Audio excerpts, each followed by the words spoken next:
we'll start asking the questions because we only have a short amount of time to actually get through a lot of the questions that have come in. The first question, given that, you know, in my part of the world right now, we're dealing with breakfast time. Liz, I think this question goes to you. You mentioned something about why breakfast foods have been a challenge. Wondering if you can expand on that, please, Liz. Yes, can everybody hear me? Oh. See that you can. Thank you for the questions and thank you for having me here.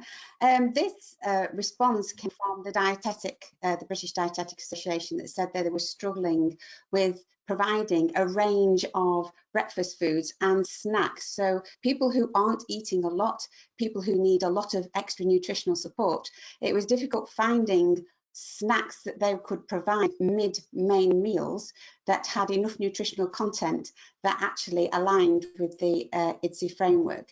And I know they are currently working with the food industry partners to try and find some snacks that are nutritionally complete.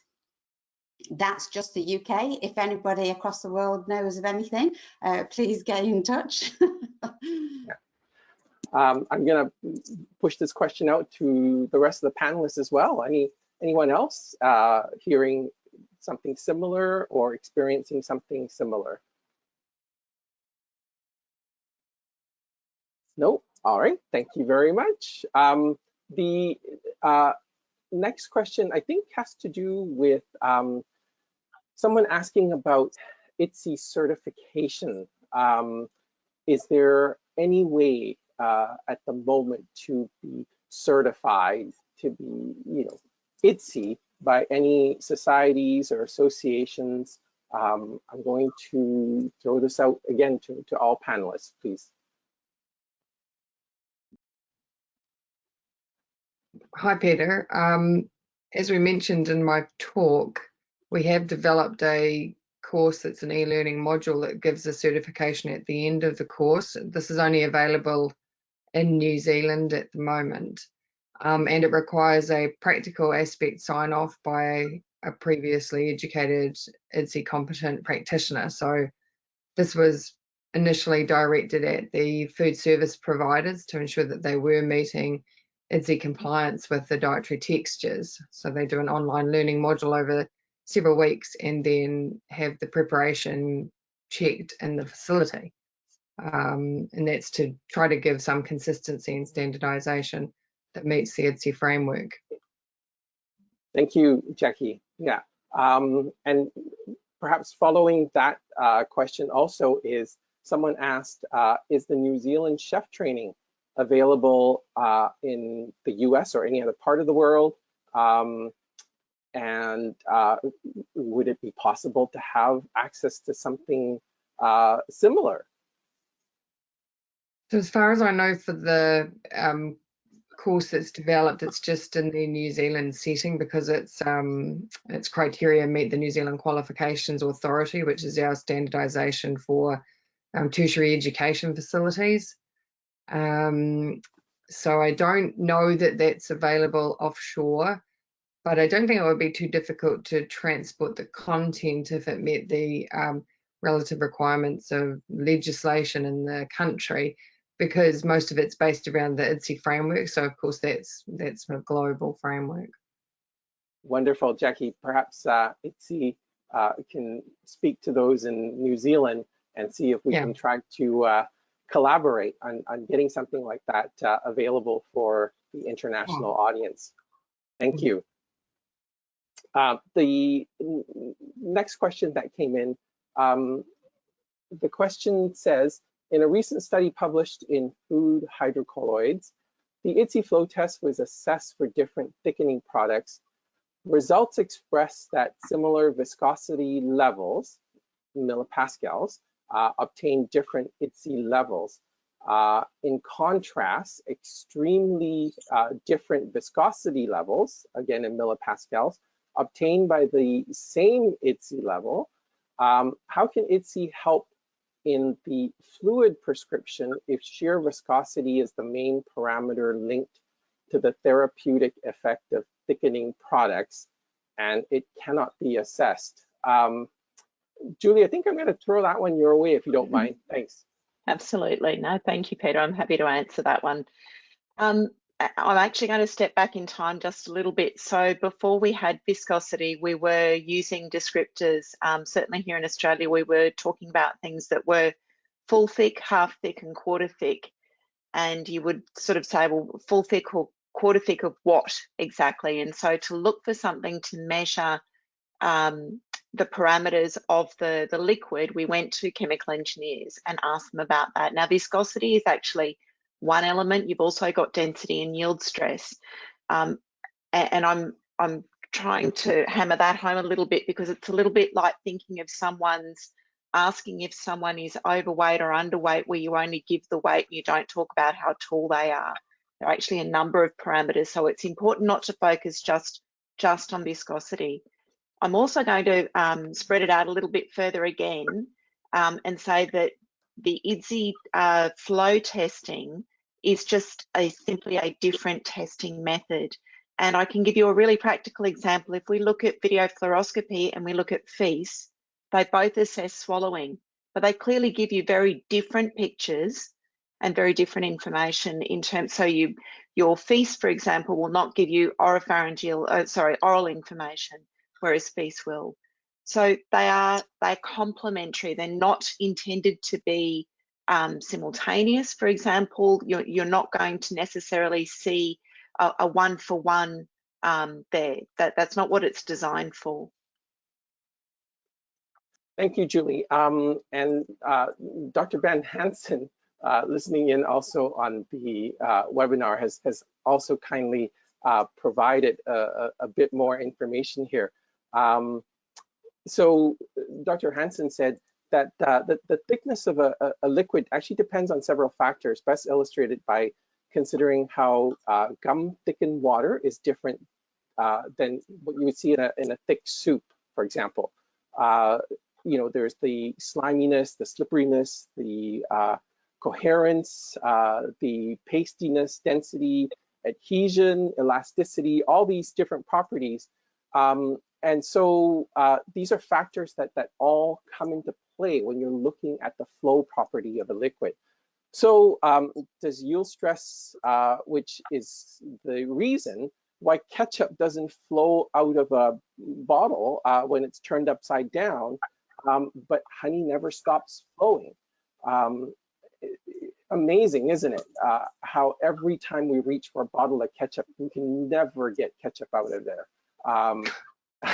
So, you know, he also wanted to emphasize the fact that viscosity is one measurement that can be taken in the lab, but it doesn't describe how a liquid flow, and similar to what Juliet just answered, which is it does not describe fully how the liquid is actually swallowed.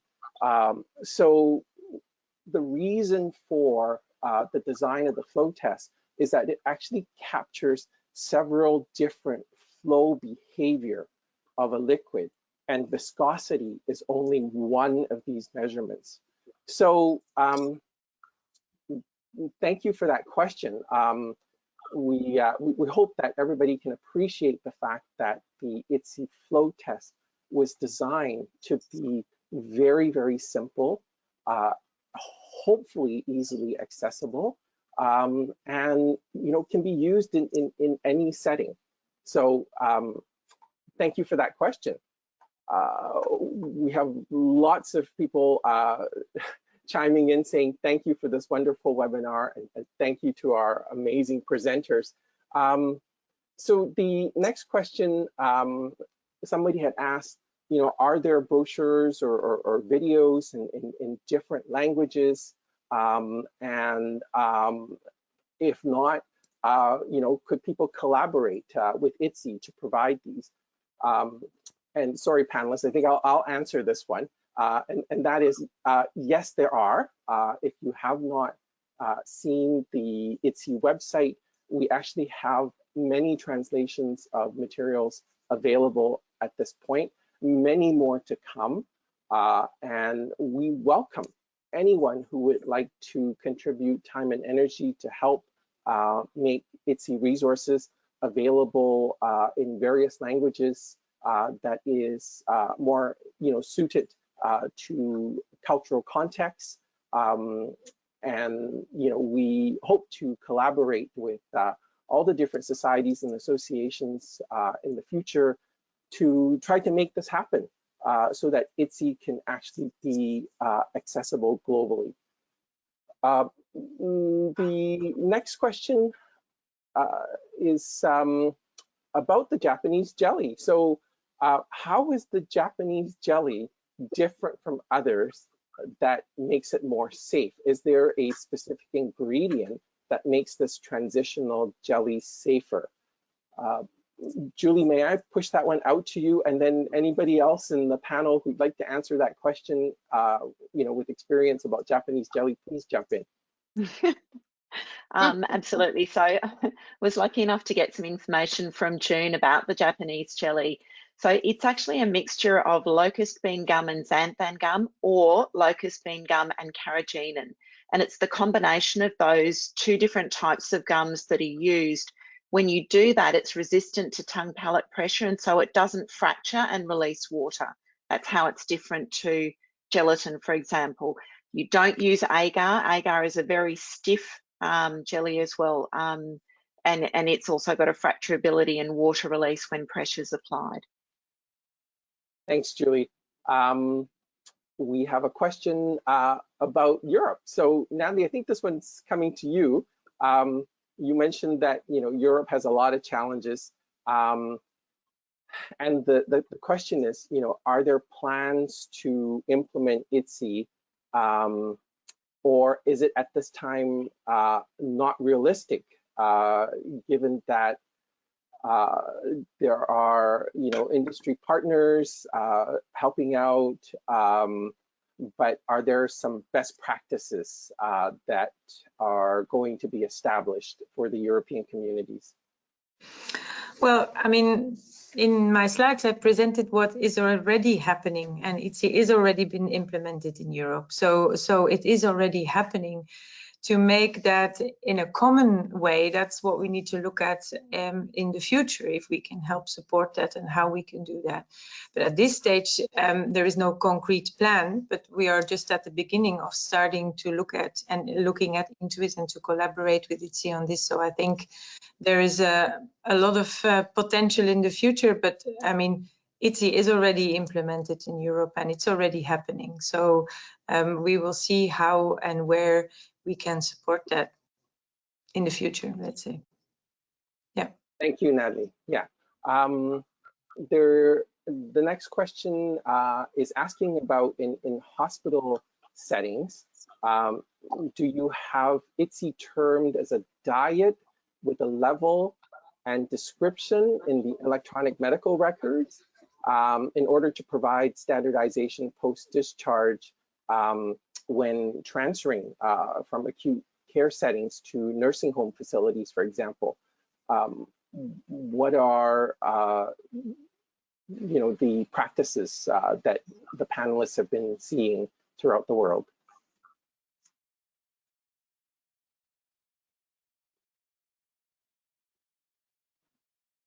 Oh, okay, so here, yes, so here in the UK, it is put on electronic patient records. We still have some paper records in the acute setting, but very few. It is put on the electronic patient records, and when the actual food and drinks prescription laws are put on sometimes in some hospitals, because obviously everywhere is different, but certainly in the facility I was working in, we had them put on the prescription chart, and so that and also on the drop-down list, so that the doctor in the discharge letter could cross-reference the pharmacy chart with the drop-down and put that on the take-home letter, and it went straight to the GP ready for prescribing the other end.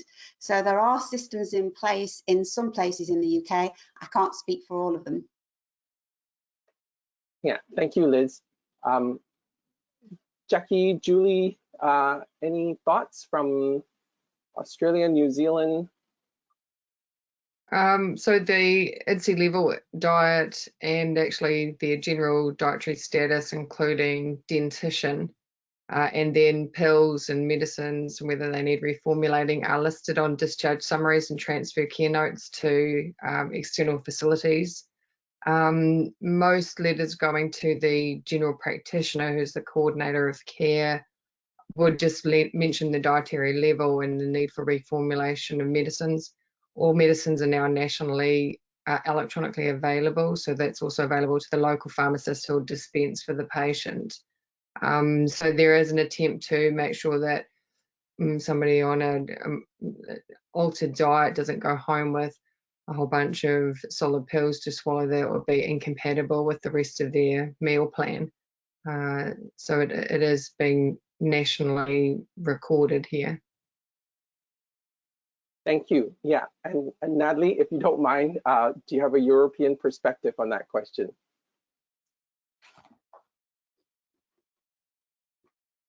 Oh, sorry. I was saying no, because it is diffuse. It is diffuse, and it is different in different countries. I do know that the groups where they have already implemented IDDSI, that it is taken care of and being part of the clinical practice. But it's not an overall. It differs, and because it's still diffuse, I think people are still doing it, and it would be good to make one way of handling it so that it is more easy to communicate about it. But at this stage, I think because it's still diffuse, it's still done in different ways, not in their electronic file, or it's still done in a different way. That's what I think at this stage. That's the information. Thanks, Natalie. Yeah. Nicole, Rebecca, wondering if you might want to chime in from the North American perspective.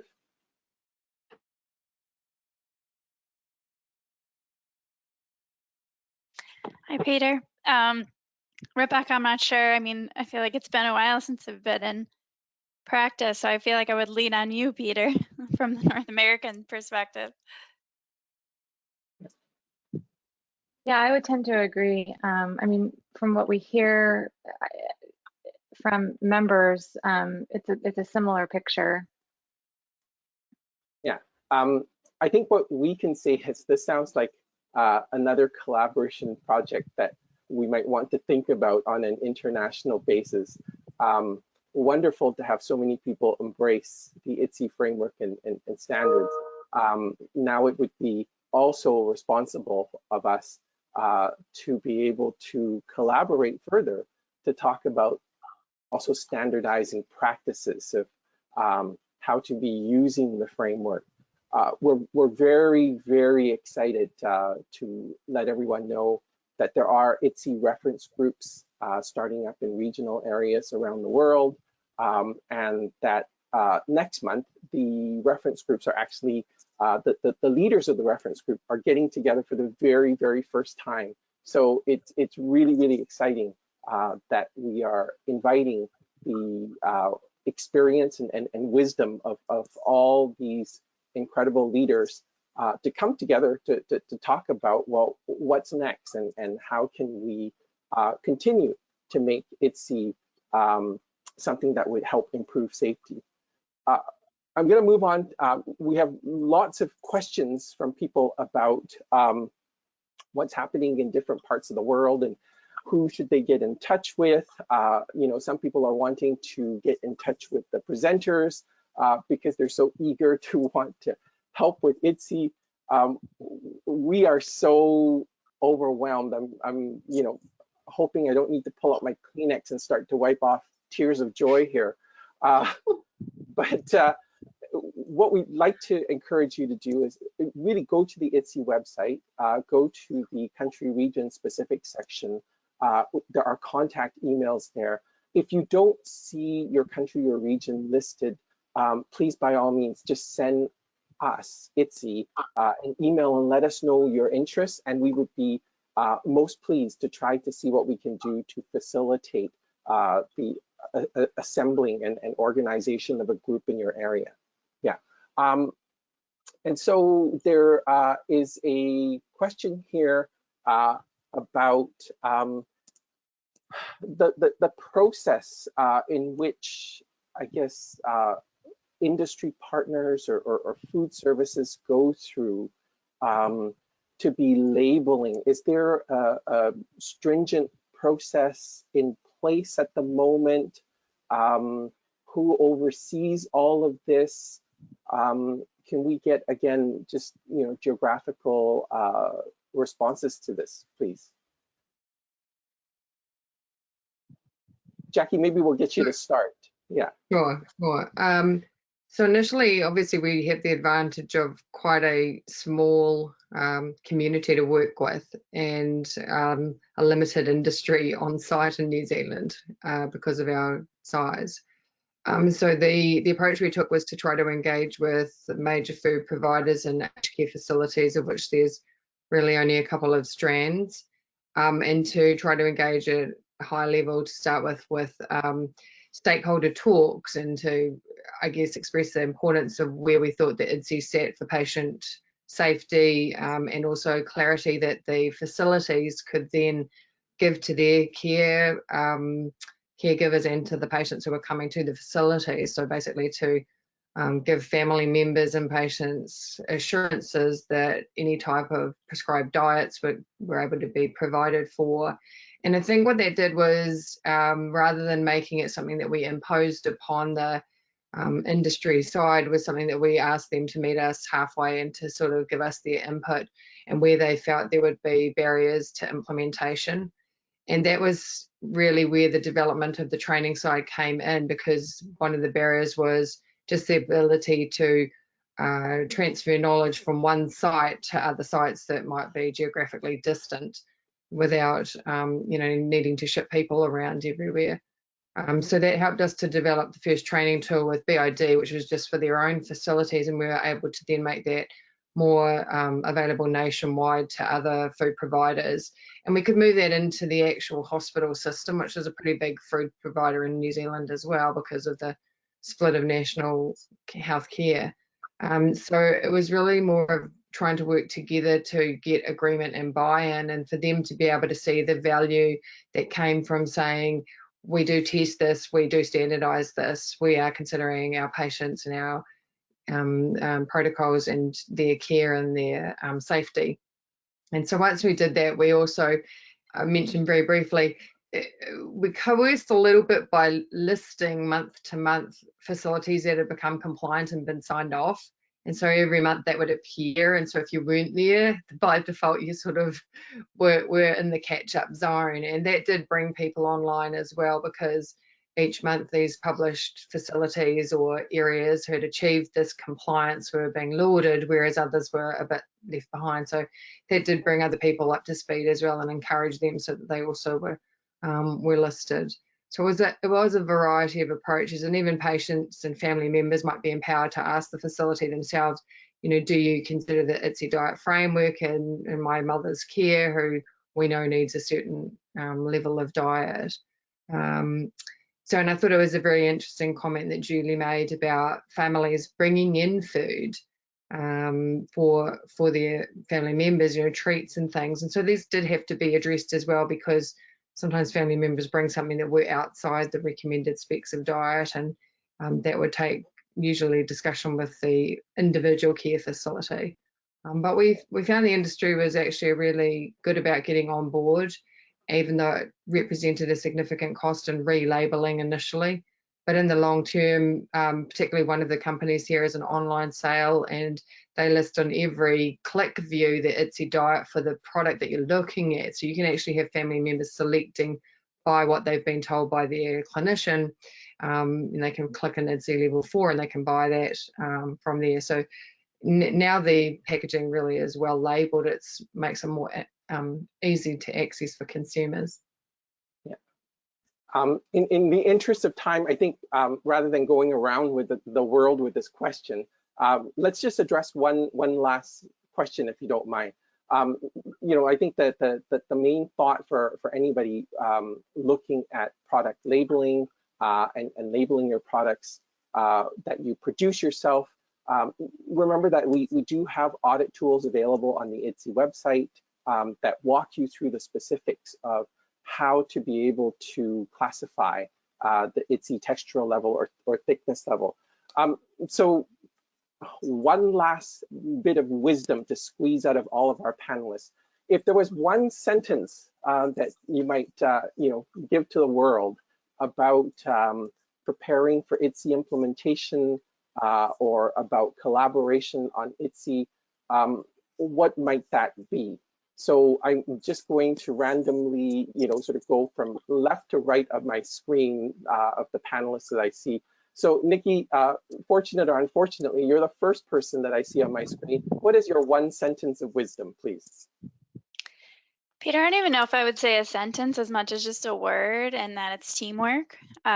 What we've seen over the last several years is just you have to collaborate. You can't do this alone. You need your team. And it's really amazing what could be done when a multidisciplinary group of passionate individuals get together and really make this happen. It's very inspiring to see. Thank you, Nikki. Liz, I'll move to you if you don't mind.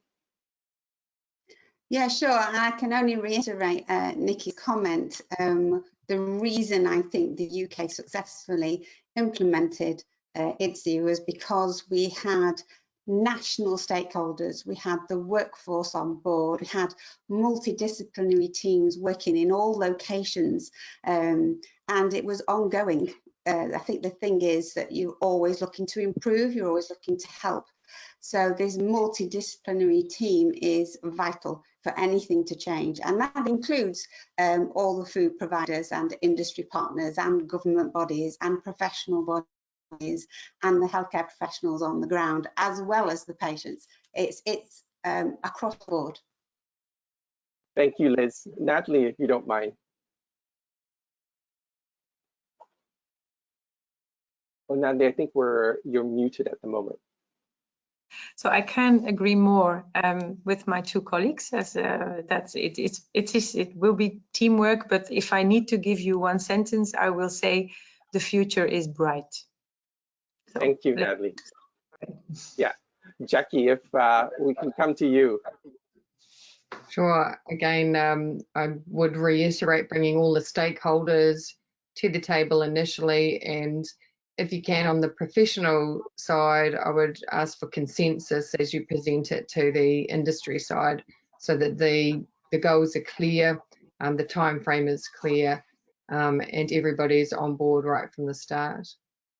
Fantastic. Thank you. Julie, please. I'm going to echo and say collaborate for safety, and throw that safety word in because it gives us the why. If we can remember to keep it, for patient-centered care, any change management can be challenging. And if you can always remember why we're doing it, I think it really helps, but that teamwork is essential. Lovely, thank you. And Rebecca, over to you. Yeah, I would just echo everyone in terms of continue to build relationships with everybody that you work with, because teamwork, works best when we have established relationships and trust between all parties involved, and also particularly from the United States side, continue as much as you can to take data, because that's what moves the needle in our healthcare system, and getting buy-in from the folks who have the money side of things. So as much as you can, continue to take data on what you're seeing with your patients from a safety perspective and an outcomes perspective. Thank you. Once again, thank you to everyone for your questions. We were overwhelmed with questions. We'll do our best to try to summarize some of the answers for questions that we didn't get to today and publish them in the future eBites.